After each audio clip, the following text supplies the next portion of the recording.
नमस्ते दोस्तों, आज की जागरूकता चैनल में आप सभी का स्वागत है। आइए आज का विषय समझते हैं। गलतियों को ज़िंदगी भर का बोझा क्यों बनाना। दोस्तों, अक्सर देखा जाता है कि लोग वर्तमान या भविष्य के बारे में सोचने की जगह अपनी पिछली गलतियों के कारण अतीत के बारे में भी सोचते हैं, अधिक चिंता करते हैं। कुछ लोग इन चिंताओं के कारण खुद को दोषी महसूस करने लगते हैं। इससे ना तो वर्तमान ही उनका संवर पाता है और ना ही भविष्य की दिशा उनकी स्पष्ट हो पाती है। लोग पुरानी गलतियों को याद करते करते आत्मग्लानि में इस कदर तक डूब जाते हैं कि फिर उनको उससे बाहर निकलना भी एक इतना बड़ा संघर्ष के तौर पर इतना बड़ा संघर्ष लगने लगता है, जिससे उनके अंदर आत्मविश्वास की कमी हो जाती है। उनको आत्मग्लानि महसूस होती है, जिससे उनका आत्मविश्वास और मानसिक शांति दोनों ही छीन जाते हैं। लेकिन यह गलत है। ऐसी स्थिति में यह समझने की ज़रूरत है कि हम अपनी गलतियों से सीख सकते हैं और पुरानी गलतियों से सीखने का बड़ा अवसर है नव वर्ष। हर नया साल हमें याद दिलाता है कि दुखों के साथ बिताए पलों को बार बार याद करके अपनी ऊर्जा को नष्ट करना बिल्कुल व्यर्थ की बात है। जो बीत गई वह बात गई। इसे याद कर आपको यह समझना चाहिए कि अपनी गलतियों को स्वीकार कर मैंने भगवान या परम पुरुष की शरण ले ली है और अब मैं आगे उस गलती को नहीं दोहराऊंगा और अपना आगे जीवन अच्छे से व्यतीत करूंगा। और अपनी तरफ से जितना कोशिश हो सकेगी मैं किसी और भी इंसान को दुखी या परेशान नहीं करूंगा और अब मैं उन्हें फिर से नहीं दोहराऊंगा। यह सोच हमें खुद को सुधारने और आगे बढ़ने की शक्ति देती है। जैसे किसी व्यक्ति ने अगर धूल से भरे रास्ते पर चलकर अपने कपड़े जूते गंदे कर लिए हैं तो वह आसानी से उस धूल को झाड़ सकता है। इसी तरह जीवन में जब हम गलतियां करते हैं तो उन्हें सुधारने का प्रयास करना चाहिए।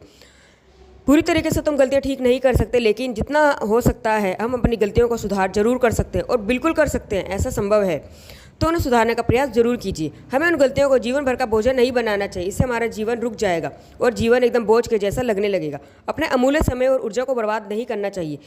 जब हम आसानी से उस धूल से मुक्त हो सकते हैं तो क्यों ना हो। परम पुरुष और जीवों के बीच संबंध एक पिता और उसके बच्चे जैसा है। जब कोई बच्चा गंदे नाले में गिरता है तो लोग उसकी हंसी उड़ाते हैं, मजाक करते हैं, उसे शर्मिंदा करते हैं। लेकिन जो पिता का व्यवहार है वह ऐसा नहीं होता। वह तुरंत बच्चे को नाले से बाहर निकालता है, उसे साफ करता है, उसे गले से लगाता है और उसको साहस बंधाता है कि मैं तेरे साथ हूँ, कोई बात नहीं, आप उठो, ठीक से नहा लो और फिर से अपना आगे का काम करो। यही उसके पिता होने का कर्तव्य भी है। ठीक इसी तरीके से जब हम अपनी गलती को अपने दिल से स्वीकार करके परम पुरुष ईश्वर उस ब्रह्मांड प्रकृति की शरण में जाते हैं और अपने क्षमा के लिए क्षमा प्रार्थी होकर अपने क्षमा की माफ़ी मांगते हैं तो यकीनन भगवान हमें माफ़ कर देते हैं। ठीक इसी तरह परम पुरुष भी अपनी शरण में आए हर जीव की मदद करते हैं, उसे माफ़ कर देते हैं और उसे अपने आगे के जीवन की सही राह भी दिखाते हैं। परम पुरुष का उद्देश्य किसी के पापों को देखना नहीं बल्कि पिता की तरह मदद करना है।